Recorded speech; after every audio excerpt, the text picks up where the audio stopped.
Okay, hi everyone, here is Rashmi. आप सभी बच्चों का बहुत बहुत स्वागत है आपके गेट लेक्चर में। हम लोग अभी गेट 2020 का क्वेश्चन सॉल्व कर रहे हैं, जिसमें आपका क्वेश्चन नंबर 24 मैं आज भी बताऊंगी। ठीक है, ये बहुत ही सिंपल सवाल है, ये आपके डेटाबेस से आया हुआ। ठीक है, देखिए मैं सवाल पढ़ती हूँ।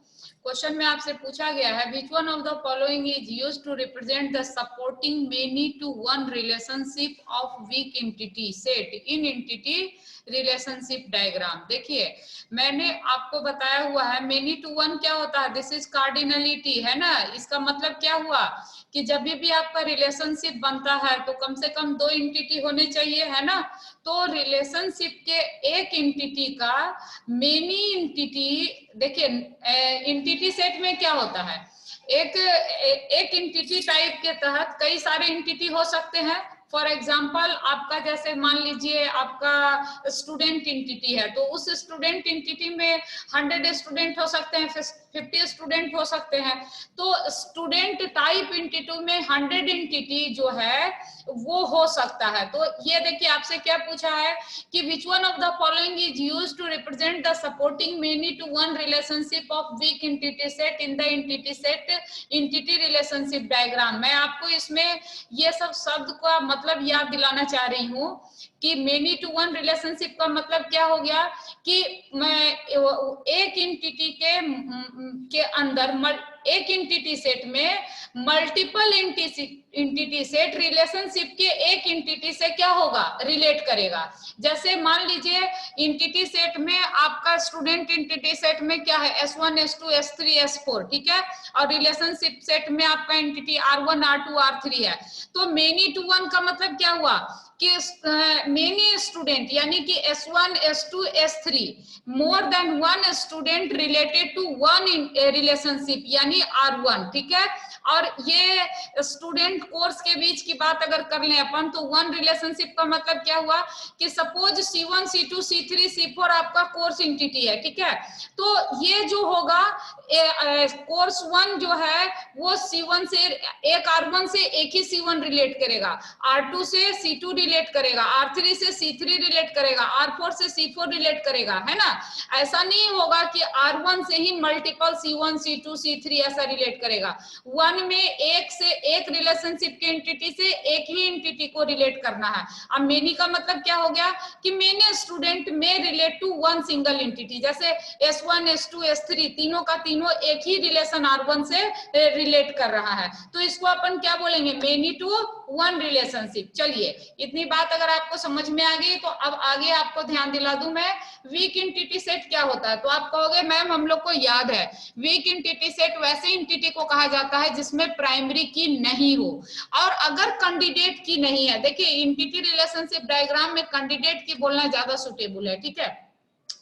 तो अगर कैंडिडेट की किसी एंटिटी का नहीं है तो ऐसे एंटिटी को आपने क्या पढ़ रखा है, वीक एंटिटी सेट। तो आपको याद दिला दिया मैंने मेनी टू वन रिलेशनशिप का मतलब और वीक एंटिटी सेट का मतलब। तो आपका सवाल में पूछा गया है कि आप बताओ कि जब एंटिटी रिलेशनशिप डायग्राम खींचोगे तो इसमें many to one relationship with weak entity set आप कैसे रिप्रेजेंट करोगे। तो देखो रिलेशनशिप को कैसे रिप्रेजेंट करोगे और वीक एंटिटी सेट को कैसे रिप्रेजेंट करोगे। तो एक बात समझ लो, रिलेशनशिप को हमेशा आप किससे रिप्रेजेंट करते हो, डायमंड शेप से। तो देखो आपने इसमें गेस कर लिया कि इसका एक ही आंसर मिल रहा है आपका, डायमंड शेप। रेक्टेंगल से तो कभी रिलेशनशिप आपने एंटिटी रिलेशनशिप मॉडल में बनाया क्या, नहीं। रेक्टेंगल आपका एंटिटी के लिए बनाया गया है ना। ओवल शेप से आप किसको दिखाते हो, तो कहोगे मैम एट्रीब्यूट को दिखाते हैं, है ना। तो इसमें पूछा है कि आप बताओ कि मेनी टू वन रिलेशनशिप और वीक एंटिटी सेट के लिए आप ईआर डायग्राम में कौन से सिंबल का यूज करते हो। तो आप कहोगे कि रिलेशनशिप डायमंड से और वीक एंटिटी सेट जो होता है वो डबल बॉर्डर से सेट होता है, ठीक ना। देखो ये एग्जांपल के तौर पे मैंने लिया है कि यहाँ पर क्या है आपका, this is your employ relation entity and this is your dependent entity. तो डिपेंडेंट एंटिटी उस एंटिटी को कहते हैं जिसमें आपका इस एंटिटी के तहत किसी कोई एट्रीब्यूट इसका कैंडिडेट की नहीं है, that is why this is called dependent. Dependent हमेशा किस पर डिपेंड करेगा, एम्प्लॉय के ऊपर, ठीक है ना। और एम्प्लॉय एंटिटी का मतलब क्या होगा कि इसमें इसका कोई ना कोई एट्रीब्यूट होगा प्राइमरी की, ठीक है। और हैज ये कोई भी रिलेशनशिप है, ठीक है। तो यहाँ पर जब आपका रिलेशनशिप किससे हो, वीक एंटिटी के साथ, तो इसको डबल डायमंड शेप में दिखाया जाता है, और इसको किससे दिखाया जाता है, डायमंड शेप में, और इसको दिखाया जाता है डबल बॉर्डर में, ठीक है ना। तो ये आपका ऑप्शन ए सही है। ये तो बहुत आसानी से सिर्फ आप इसको डायमंड से ही पकड़ सकते थे, क्योंकि यहाँ रिलेशनशिप हमेशा, कोई भी रिलेशनशिप 1 to 1 हो, मेनी टू मेनी हो, या मेनी टू 1 हो, या 1 to मेनी हो, कोई भी हो, relationship always show into diamond shape. आपको याद रखना है, एंटिटी हमेशा किससे दिखाया जाता है, रेक्टेंगल शेप से। लेकिन अगर बात वीक एंटिटी की हो तो weak entity double rectangle shape में दिखाया जाता है। You have to remember this thing, ठीक है ना। डबल एंटिटी की वीक एंटिटी आप किसको कहते हो, तो आप कहोगे मैम जिसका अपना खुद का कैंडिडेट की नहीं है। तो ठीक है, अगर आपको समझ में आ गया तो प्लीज लाइक करना मत भूलिएगा आप लेक्चर को, ठीक है। चलिए नेक्स्ट में आइए। This is also very good question, question number 25 that is asked in GATE 2020, right. ये आपका कंप्यूटर नेटवर्क का सवाल है, वेरी सिंपल सवाल। देखिए, लेकिन कॉन्सेप्चुअल, गेट में हमेशा कॉन्सेप्चुअल सवाल पूछा जाता है। आपको सेमेस्टर सिलेबस को मैन्युअली पढ़ने की जरूरत होती है, कभी भी सेमेस्टर सिलेबस को आप बाईपास नहीं कर सकते हैं। उसको जितना अच्छे से पढ़ेंगे आपका कॉन्सेप्ट उतना अच्छा बिल्डअप होगा। देखिए, उसी को यह दर्शाता हुआ एक सवाल फिर आपके सामने है, मैं क्वेश्चन पढ़ रही हूँ। कहता है consider the following statements about the functionality of IP based router. IP का फुल फॉर्म आप बच्चों को याद है, इंटरनेट प्रोटोकॉल, है ना। राउटर क्या होता है, ये आपका नेटवर्क में ये डिवाइस का इस्तेमाल किया जाता है, जो क्या करता है, एक पैकेट को दूसरे सोर्स से डेस्टिनेशन तक पहुंचाने में आपको ये मदद करता है, ठीक है ना। तो अब इस राउटर के बारे में क्या क्या इंफॉर्मेशन दे रखा है, ये 3 इंफॉर्मेशन दिया हुआ है, और आपसे पूछा गया है कि अब आप बताओ कि इसमें से कौन से सही हैं। एक एक करके मैं पढ़ रही हूँ। कहता है router does not modify the IP packet during forwarding. कहता है कि आईपी पैकेट को राउटर जो है जब आप फॉरवर्ड करते हैं तो ये जो है मॉडिफाई नहीं होता है। आईपी पैकेट क्या है आपको मालूम है, जो भी इंफॉर्मेशन आप सेंड करते हो कंप्यूटर नेटवर्क में, तो वो इंफॉर्मेशन किस में कन्वर्ट कर दिया जाता है, पैकेट के फॉर्म में बना दिया जाता है, और पैकेट के ही फॉर्म में आपका डाटा क्या होता है, सेंड होता है। तो आपको कहा गया है कि ड्यूरिंग फॉरवर्डिंग आप पैकेट का, आपका जो आईपी पैकेट है, इंटरनेट प्रोटोकॉल पैकेट, वो आपका मॉडिफाई नहीं होता है। तो मॉडिफाई नहीं होने का मतलब क्या हो गया कि पैकेट का कोई भी इंफॉर्मेशन चेंज नहीं होगा। इज इट करेक्ट, तो आंसर होगा नॉट करेक्ट। व्हाई, कि आपको इसके लिए जानना पड़ेगा कि आईपी पैकेट में क्या क्या इंफॉर्मेशन जाता है। तो आप कहोगे मैम पहले तो सोर्स एड्रेस जाता है, डेस्टिनेशन एड्रेस जाता है, फिर जो पैकेट का में जो डाटा हम ट्रांसमिट कर रहे होते हैं वो डाटा जाता है, इसके अलावा और भी बहुत सारे इंफॉर्मेशन जाता है, और जो सबसे ज्यादा अहम इंफॉर्मेशन है वो क्या कहलाता है, टाइम टू लाइव, है ना। टाइम टू लाइव एक एट्रीब्यूट है। इसका काम क्या होता है कि जैसे मान लीजिए अगर आपको पैकेट को सेंड करना है सोर्स टू डेस्टिनेशन, और उसको 10 रूटर से 10 माइलस्टोन को कवर करना है ना, बीच में 10 रूटर उसको मिलने वाला है राउटर, तो उसमें क्या होता है कि टाइम टू लाइव क्या करता है, जैसे जैसे वो एक एक स्टेशन को रीच करता जाता है, टाइम टू लाइव उसमें क्या होता है, माइनस होता जाता है। चलिए आपको बात समझ में नहीं आई, मैं फिर से बताती हूँ। मान लीजिए आपको पटना टू दिल्ली जाने हैं, ठीक है। अब पटना टू दिल्ली में 10 डेस्टिनेशन आपको मिलता है, तो पटना आपका क्या है, सोर्स है, दिल्ली आपका क्या है, डेस्टिनेशन। आपके सोर्स प्लेस पे आपको क्या बताया गया कि दिल्ली तब आप रीच करोगे जब आपको 10 डेस्टिनेशन बीच में आपको माइलस्टोन रीच करने हैं, ठीक है। तो जैसे जैसे आप माइलस्टोन को रीच करते जाओगे, पहला माइलस्टोन आपको मिला, आप 10 से माइनस क्या हो जाएगा, 9, फिर दूसरा माइलस्टोन मिला तो आपका नेक्स्ट जो माइलस्टोन बचा वो 10 में कितना बचा, 8, और फिर नेक्स्ट माइलस्टोन रीच करोगे तो अब कितना बचा, 7। तो हर बार ये जो इसको कहा जाता है, इस माइलस्टोन को डेटा ट्रांसमिशन में, इंटरनेट में क्या कहा जाता है, टाइम टू लाइव। कि ये पैकेट कितना देर तक लाइव रहेगा, इसका एग्जिस्टेंस कितना देर तक रहेगा। तो ये इसका एग्जिस्टेंस आप बोलोगे तब तक रहेगा जब तक ये डेस्टिनेशन नहीं पहुंचे, और डेस्टिनेशन तक पहुंचने के लिए इसमें जो जितना इसको बीच में माइलस्टोन मिलने वाले हैं उसका काउंटिंग टाइम टू लाइव में क्या होता है, स्टोर रहता है। और जैसे जैसे ये उसको रीच करता जाता है, 1 by 1 टाइम टू लाइव में उसको क्या किया जाता है, माइनस करते रहना पड़ता है। तो ये आपका, और ये इंफॉर्मेशन जो टाइम टू लाइव है ये कहाँ स्टोर रहता है, तो ये देखिए आईपी पैकेट में ही स्टोर रहता है। तो ये जो बात आपका यहाँ लिखा हुआ है ना कि नॉट मॉडिफाई, तो ये गलत है। देखिए आपका जो इंफॉर्मेशन है वो मॉडिफाई नहीं होगा, लेकिन पैकेट में इंफॉर्मेशन के अलावा भी तो बहुत सारे इंफॉर्मेशन होते हैं। तो इसने तो लिख दिया है सीधा सीधा कि पैकेट मॉडिफाई नहीं होगा। तो पैकेट मॉडिफाई नहीं होगा मतलब ये थोड़े ही कहा है कि कंटेंट मॉडिफाई नहीं होगा। पैकेट मॉडिफाई नहीं होने का मतलब पैकेट का कोई भी इंफॉर्मेशन मॉडिफाई नहीं होगा, तो ऐसा बात नहीं है। ऑप्शन ए आपका क्या है, गलत है। Due to time to live attribute, ये हर बार मतलब माइलस्टोन जो भी बीच में राउटर मिलता जाता है वहां पर टाइम टू लाइव वो क्या करता है, अपडेट करता है, हमेशा -1 वो करता चला जाता है। और जब डेस्टिनेशन पर पहुंचता है तो टाइम टू लाइव का जो वैल्यू होता है वो क्या होता है, 0। ठीक है ना, तो ऑप्शन ए आपका गलत आंसर है। चलिए ऑप्शन है नेक्स्ट, सेकंड पढ़िए, कहता it is not necessary for router to implement any routing protocol. It is not necessary for a router to implement any routing protocol. देखिए इसको समझने के लिए भी बहुत बेसिक आपको याद रखना पड़ेगा। जब आपने राउटर को पढ़ा होगा तो आपको याद हो कि राउटर के कई सारे काम में से आपने जो पढ़ा उसमें क्या पढ़ा, एक काम होता है फॉरवर्डिंग करना, ठीक है, इंफॉर्मेशन को फॉरवर्डिंग करना। दूसरा काम इसका क्या होता है, रूटिंग करना। राउटर का एक बहुत अहम काम है रूटिंग करना भी, ठीक है ना। तो देखिए फिल्टरिंग करना, तो ये सब जो काम है ना राउटर का अलग अलग है, तो वो अलग अलग सिचुएशन में काम अलग अलग करता है। जैसे ऐसे तो अगर उसको रूटिंग करना हुआ तो रूटिंग करने का मतलब क्या होगा कि रूट डिसाइड करना, ठीक। तो अगर राउटर का काम आपका जरूरत है रूट को डिसाइड करना, तब तो आपको प्रोटोकॉल रूटिंग राउटर में चाहिए ही चाहिए, और उस प्रोटोकॉल को अपन रूटिंग प्रोटोकॉल बोलते हैं। क्या बोलते हैं उसको, रूटिंग प्रोटोकॉल, है ना। इसको आपने पढ़ा भी है, अगर नहीं पढ़ा है तो जरूर पढ़ना पड़ेगा कि कंप्यूटर नेटवर्क का एक अहम टॉपिक है आपका राउटर का रूटिंग प्रोटोकॉल। तरह तरह का रूटिंग प्रोटोकॉल आप पढ़ते हैं। तो देखिए अगर राउटर को रूटिंग प्रोटोकॉल करना पड़ा तब तो वो आपका रूटिंग करना पड़ा तब तो रूटिंग प्रोटोकॉल का मदद लेगा। लेकिन एक और ऑप्शन है आपके कंप्यूटर नेटवर्क में, वो क्या होता है, दैट इज कॉल्ड फ्लूडिंग, और उसको फॉरवर्डिंग कहा जाता है। फ्लूडिंग में क्या होता है कि आपका पैकेट जो होता है वो सारे चैनल पर चला जाता है, जितने लाइन है वो सब पर जाते हैं, वो किसी पर्टिकुलर रूट पर नहीं जाता है ना। तो वो भी तो राउटर के थ्रू ही जाता है। देखिए कितना बेसिक कॉन्सेप्ट आपसे पूछा गया, तुरंत में अगर ये बच्चे कोई ध्यान देंगे तुमको लगेगा अरे साहब राउटर है तो रूटिंग प्रोटोकॉल तो चाहिए, क्योंकि बिना रूटिंग प्रोटोकॉल के लिए क्या तो आप रूट नहीं डिसाइड कर पाएगा राउटर। लेकिन ये बात सही है, पर ध्यान दीजिए अगर आपको फ्लूड करना है पैकेट को, है ना, सारे डेस्टिनेशन पर भेजना है, सभी को ब्रॉडकास्ट करना है, तो उस परिस्थिति में आपका क्या होता है, कोई भी रूटिंग प्रोटोकॉल नहीं उसमें रूट डिसाइड करता, वो सारे पाथ पर क्या होता है, पैकेट आपका फ्लूड करता है।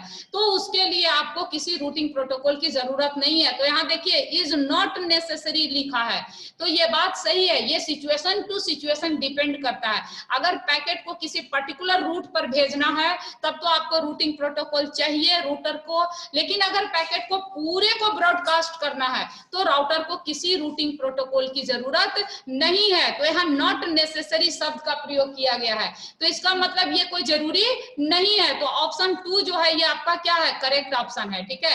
ऑप्शन 1 इनकरेक्ट है बट ऑप्शन 2 क्या है, करेक्ट है। अब चलते हैं देखते हैं अपन ऑप्शन 3 को, ये क्या कहा है, इसको भी पढ़िए ध्यान से। कहता है a router should reassemble IP fragments. अच्छा आपको याद होगा फ्रेगमेंट्स आप करते ही क्यों है, तो आप कहोगे मैं फ्रेगमेंट तब किया जाता है जब मेरा सोर्स पैकेट जो है वो बहुत ज्यादा बड़ा है, जिसको पाथ जो है क्या करता है, ट्रांसमिशन पाथ उतने लेंथ को एक्सेप्ट नहीं करता है, तब उस पैकेट को क्या किया जाता है, आपके इंफॉर्मेशन को फ्रेगमेंट कर दिया जाता है, उसको डिवाइड छोटे छोटे पैकेट में डिवाइड कर दिया जाता है ना, सो दैट कि वो जो पाथ जो है उसको सपोर्ट कर सके। तो कहता है if the MTU of the outgoing link is larger than the size of incoming packet, maximum transmission unit जो है वो आउटगोइंग लिंक का क्या है, आपका बड़ा है, ठीक है ना। जैसे जो ये क्या बोल रहा है कि जो पैकेट आपका आ रहा है उसका साइज क्या है, छोटा है, और जो आउटगोइंग पाथ है उसका साइज कैरी करने का वो बड़ा है, तो क्या वो रीअसेंबल कर लेगा आपके पैकेट को ट्रांसमिशन के दरमियान, कि ताकि वो बड़े पैकेट को लेके जा सके। तो ये जो जवाब होगा, देखिए ये भी बहुत ही बेहतरीन सवाल है, ये संभव नहीं है। जब आपका पैकेट कहीं पर भी फ्रेगमेंट हो जाता है तो रीअसेंबलिंग का काम डेस्टिनेशन पर ही होता है, बीच में कहीं नहीं होता है, ठीक है। लेकिन यहाँ पर इसने क्या किया है, डेस्टिनेशन के बजाय कौन सा शब्द का प्रयोग किया गया है, आउटगोइंग लिंक का प्रयोग किया गया है। तो इसलिए ये जो ऑप्शन है ये आपका इनकरेक्ट है। समझ रहे हैं ना हमारी बात, कि अगर आपको ये पूछा जाए कि रीअसेंबली का काम, अब देखिए इसको बहुत ध्यान से पढ़ना पड़ता है आप लोग को, पैकेट का रीअसेंबली कहाँ होता है, तो हमेशा आप याद रखेंगे पैकेट को फ्रेगमेंट करने के बाद रीअसेंबल करने का काम सिर्फ और सिर्फ डेस्टिनेशन करता है, बीच में कहीं भी आपका पैकेट दोबारा से रीअसेंबल नहीं होता है। This is very good concept of computer network. आपको देखिए इसमें बहुत अच्छी अच्छी बात आपको ध्यान रखना पड़ा। क्या, पहला तो राउटर जो है वो फॉरवर्डिंग करता है तो उसका पैकेट मॉडिफाई होता है, इसमें लिखा हुआ था नहीं होता है।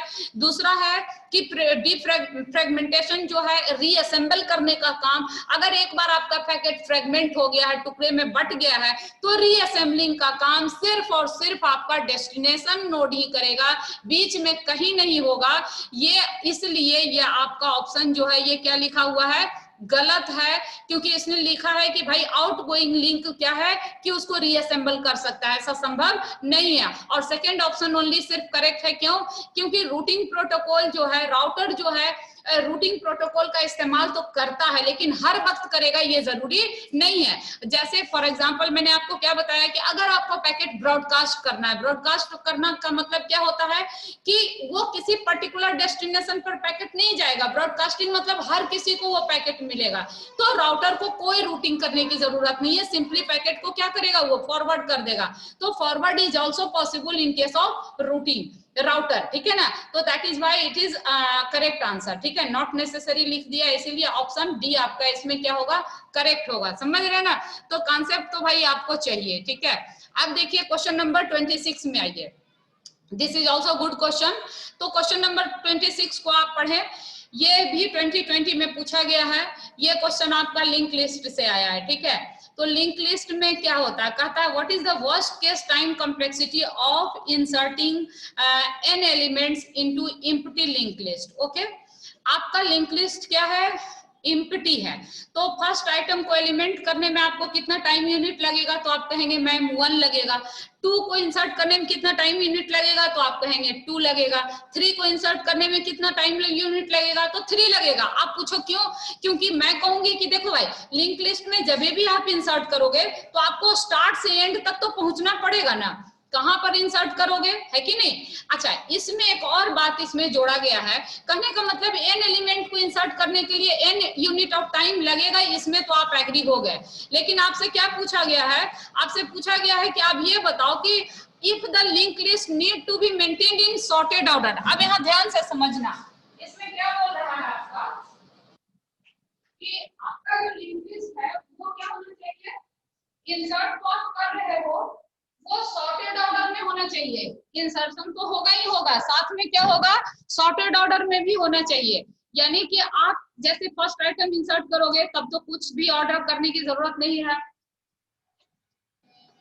लेकिन सेकेंड आइटम जब इंसर्ट करोगे तो उसके लिए आपको क्या करना पड़ेगा, हर एक आइटम से उसको कंपेयर करना पड़ेगा एलिमेंट को, तभी ना आप जैसे 2 एलिमेंट उसमें ऑलरेडी इंसर्ट किया हुआ है तो उन दोनों एलिमेंट से लिंक लिस्ट में आइटम क्या होगा, कंपेयर होगा ना, उसके बाद ना उसमें आप इंसर्ट करोगे। तो ध्यान से समझना, देखो n एलिमेंट को इंसर्ट करने में n यूनिट टाइम तो लगेगा, लेकिन चूंकि इसमें कह रहा है कि आपको सॉर्टिंग भी करना है, यानी कि before inserting element you have to compare all element existing element in the link list, है कि नहीं। अगर मान लो आपके पास पहले से लिंक लिस्ट में 5 एलिमेंट है, ध्यान से समझो मेरी बात, तो 5 को पहले क्या करना पड़ेगा, जब आप छठे एलिमेंट को इंसर्ट करोगे तो उन 6 से उन 5 एलिमेंट से आपको क्या करना पड़ेगा, कंपेयर करना पड़ेगा। सही बात है कि नहीं। जब आप इसको कंपेयर करोगे तो हर एक एलिमेंट से कंपेयर करने में जो टाइम लगेगा वो कितना लगेगा, तो आप कहोगे मैम बिगो 1 लगेगा, सॉरी n लगेगा। क्यों n लगेगा, क्योंकि एक एलिमेंट से कंपेयर करोगे तो 1 यूनिट टाइम, 2 एलिमेंट से कंपेयर करोगे 2 यूनिट टाइम, 3 एलिमेंट से कंपेयर करोगे 3 यूनिट टाइम, क्योंकि हर एक कंपैरिजन ऑपरेशन के लिए आपका कांस्टेंट टाइम 1 लगता है ना, तो इसमें भी आपका कितना टाइम लगेगा, 1 यूनिट टाइम लगेगा। तो n एलिमेंट से कंपेयर करने में माय डियर कितना टाइम लगेगा, तो आप कहोगे कि मैम n यूनिट टाइम लगेगा। चलो, तो ये तो हो गया आपका कंपैरिजन का टाइम। अब जब आपको कंपेयर आपने कर लिया तो अब आपको पता पड़ गया है कि कौन सा पोजीशन है जिसमें हम डाटा को एलिमेंट को नए एलिमेंट को इंसर्ट करेंगे, तो उसको इंसर्ट करने का भी तो एक टाइम लगेगा। तो वो इंसर्शन टाइम भी, चूंकि ये एवरेज एनालिसिस है तो इसमें वर्स्ट एनालिसिस है, तो वर्स्ट केस में आप क्या मान के चलोगे कि nth पोजीशन पर आपका आइटम क्या होगा, इंसर्ट होगा। तो टोटल जो टाइम यूनिट आपका कंजम्पशन होगा वो कितना होगा, तो n तो आपको मतलब कंपेयर करने में लगेगा n यूनिट टाइम, और n यूनिट टाइम आपको इंसर्ट करने में लगेगा। तो टोटल जो टाइम आपको लगेगा वो कितना लगेगा, तो n स्क्वायर टाइम लगेगा। यहाँ पर ध्यान से आप समझ लो, अगर लिंक लिस्ट में सिर्फ आइटम को इंसर्ट करना हो n आइटम, तब तो सिर्फ big n time theta n time का आपको जरूरत पड़ेगा वर्स्ट केस में। लेकिन अगर आइटम को आपको सॉर्ट भी करना है तो एक्स्ट्रा थीटा n टाइम आपको चाहिए, और टोटल मिला के आपको जो टाइम लगेगा वो कितना लगेगा, थीटा n स्क्वायर टाइम लगेगा। तो इसका आंसर सी होगा, ठीक है। अब चलो, अब आप आगे मूव कर जाओ। ये है आपका 27 नंबर क्वेश्चन, ठीक है। तो ये 27 नंबर भी बहुत ही अच्छा क्वेश्चन पूछा है।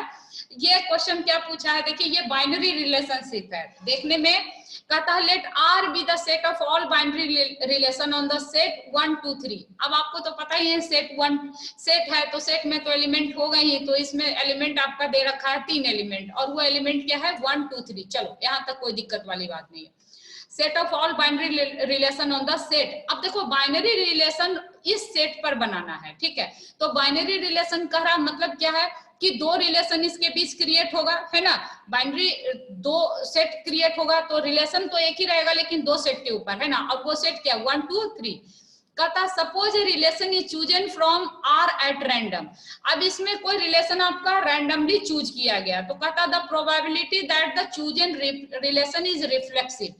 अब ये 1 2 3 सेट को मिला करके आप कितना नंबर ऑफ टोटल रिलेशन आप बना सकते हो, ये देखिए पहले आपको पता होना चाहिए।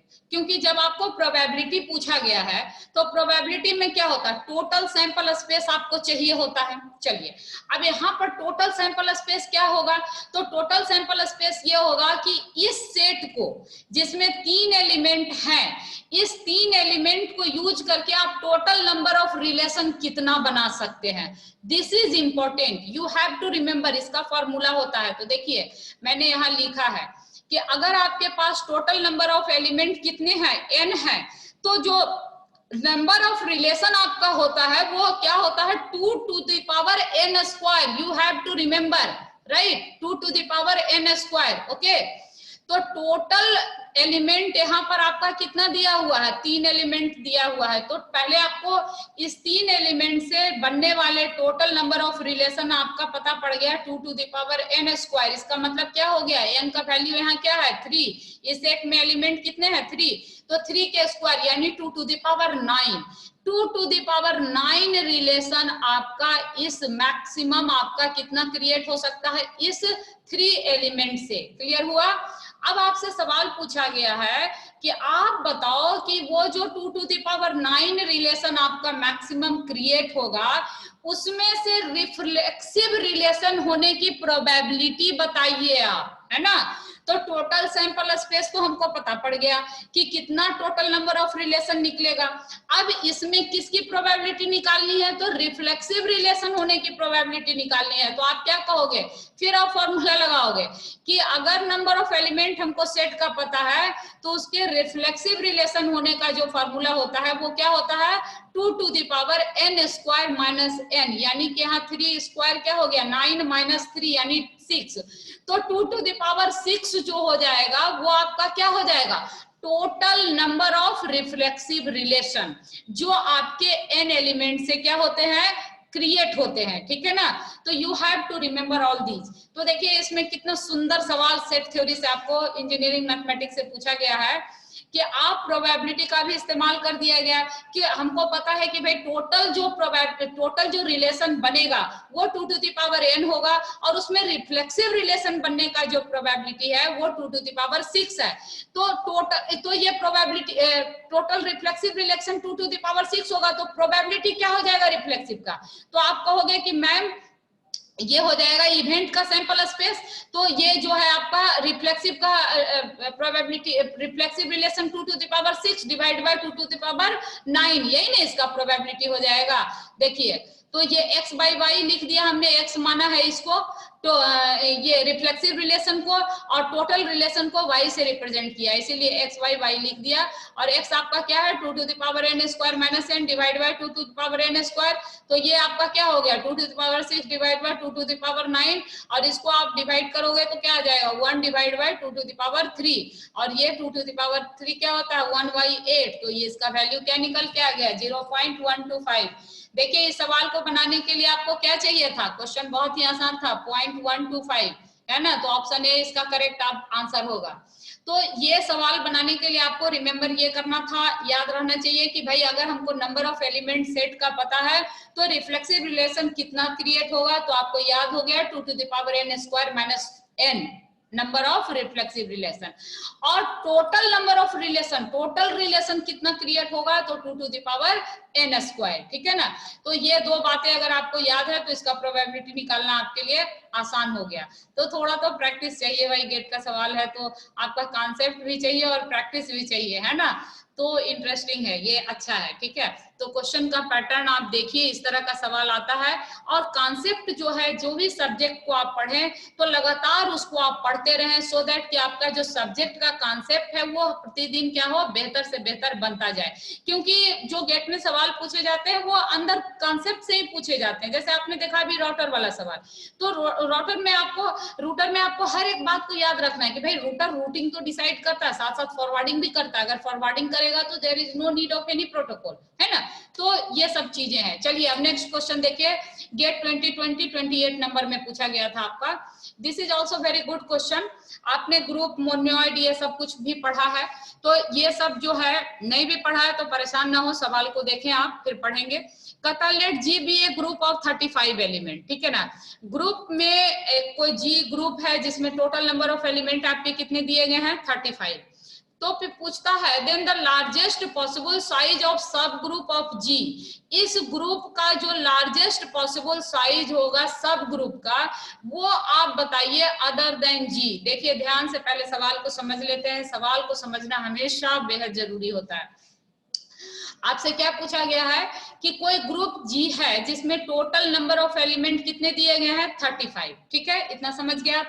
अब आपसे पूछ रहा है कि जब कोई ग्रुप है तो उसका कोई सब ग्रुप भी तो बनेगा, और जब भी सब ग्रुप बनेगा तो सब ग्रुप का मतलब क्या होता है, उस सब ग्रुप में जो नंबर ऑफ एलिमेंट होंगे वो कौन से होंगे। तो आप कहोगे मैम यही नंबर ऑफ एलिमेंट होंगे जो ग्रुप में है, यानी इसी 35 एलिमेंट में से जो एलिमेंट मिला करके बनाया जाएगा उसको क्या कहा जाता है, उसका सब ग्रुप, है ना। सेट थ्योरी में उसको सबसेट बोलते हैं आप लोग, और ग्रुप थ्योरी में उसको क्या बोलिएगा सब ग्रुप बोलिएगा।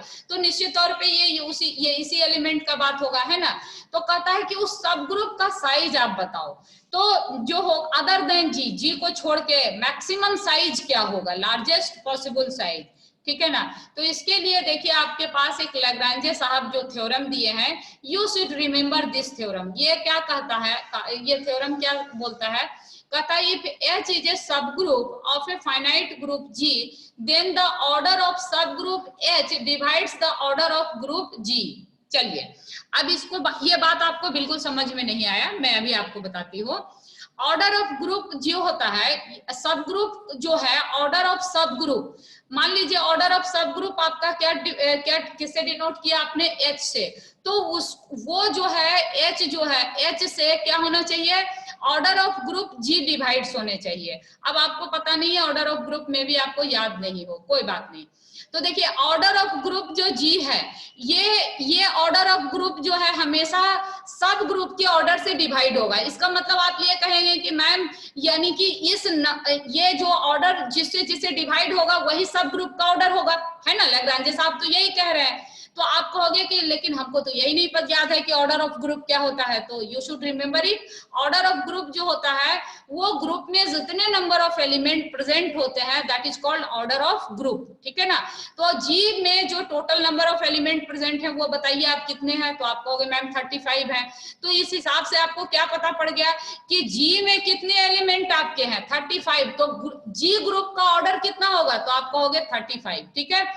अब आपसे पूछा गया है कि सब ग्रुप ऑफ जी का ऑर्डर आप बताइए। तो अभी आप लैग्रांजे थ्योरम में क्या समझे कि सब ग्रुप ऑफ जी जो सब ग्रुप को अगर आप एच से डिनोट कर देते हैं तो ये एच जो है वही होगा जो ऑर्डर ऑफ ग्रुप को डिवाइड करता है ना। वही सब ग्रुप इसका बन सकता है, ठीक है ना। इसका मतलब क्या हुआ कि 35 को जो डिवाइड करेगा जो नंबर वही नंबर कौन होगा, सब ग्रुप जी का ऑर्डर होगा। तो देखिए आपसे ये सवाल पूछा गया था इसलिए कि आपको ये वाली थ्योरम याद है कि नहीं। तो थोड़ा सा थ्योरम वगैरह जो आपके इंजीनियरिंग मैथमेटिक्स सेट थ्योरी ये सब में जो दिया गया है उसको भी आपको रिवाइज करके जाना है एग्जाम देने, है ना। तो अब आप देखिए इसको ढूंढिए कि 35 को कौन कौन नंबर डिवाइड करेगा। तो आप कहेंगे कि मैम 1 डिवाइड करेगा, 5 डिवाइड करेगा, 7 डिवाइड करेगा और खुद 35 को डिवाइड करेगा, ठीक है। इसके अलावा तो कुछ नहीं डिवाइड करेगा। तो आप क्या बोलोगे कि जो सब ग्रुप का एच मान लो, उसको मान रहे हो सब ग्रुप को, सब group of G other than G, है ना। तो एच का जो सब ग्रुप का जो ऑर्डर होगा वो क्या क्या हो सकता है। तो जो वही ऑर्डर होगा लैग्रांजे के अनुसार जो 35 को डिवाइड करेगा, यानी इस ग्रुप के ऑर्डर को डिवाइड करेगा। तो इस ग्रुप के ऑर्डर को 1 डिवाइड करता है। तो एक तो इसका सब ग्रुप का ऑर्डर होगा, सब ग्रुप एक बनेगा जिसका ऑर्डर क्या होगा 1। इसमें से कोई भी एक एलिमेंट को मिला करके सब ग्रुप बना सकते हैं आप। दूसरा सब ग्रुप इस ग्रुप का क्या बना सकते हैं। तो दूसरा 2 से डिवाइड नहीं हो सकता 35, 3 से नहीं हो सकता, 4 से नहीं हो सकता, तो 5 से होगा। यानी कि ये जो 35 एलिमेंट है आपके ग्रुप में उसमें से किसी 5 एलिमेंट के ग्रुप को मिला करके अगर आप बनाते हैं एक सब ग्रुप तो वो सब ग्रुप कहलाएगा। 4 एलिमेंट का सब ग्रुप नहीं बन सकता, क्यों? क्योंकि ये 4 से 35 डिविजिबल नहीं है लैग्रांजे के अनुसार, ठीक ना। तो 5 इसका सब ग्रुप का जो पहला ऑर्डर सब ग्रुप का क्या हो गया 1, दूसरा क्या हो गया 5, तीसरा क्या होगा 7 से डिविजिबल है और चौथा 35 से डिविजिबल है। तो जी को तो कहा है कि आप छोड़ के बताइए। तो 35 तो ऑलरेडी जी में है तो जी छोड़ दीजिए। तो मैक्सिमम क्या हुआ, तो 1, 5 और 7 से तीनों में मैक्सिमम क्या हुआ। तो देखिए 7 आपका मैक्सिमम हुआ 35 को छोड़ने के बाद। तो ये सवाल वो सारे बच्चे बना लेंगे जो आप जिनको क्या याद है, थ्योरम याद है। तो देखिए गेट वाले एग्जाम में थोड़ा सा ग्राफ थ्योरी का और सेट थ्योरी का जो कुछ भी थ्योरम है उसको आप लोग रिवाइज करते रहिए, उसको ध्यान में रखिए, ठीक है। तो उम्मीद करते हैं आप लोगों को ये लेक्चर समाप्त अच्छा लगा होगा। मैं इसको यहीं पे समाप्त करती हूँ। और अगर आपको अच्छा लगा होगा तो फेसबुक पर देख रहे हैं तो शेयर जरूर करिएगा लेक्चर को, और अगर यूट्यूब पर देख रहे हैं तो कमेंट लाइक करना नहीं भूलिएगा, और अगर चैनल सब्सक्राइब नहीं किया है तो प्लीज सब्सक्राइब करके मुझे सपोर्ट कीजिए। थैंक यू, टेक केयर, धन्यवाद। मैं आपको अगले लेक्चर में बहुत जल्दी फिर मिलूंगी, ठीक है। तब तक अपना ख्याल रखिए। ओके।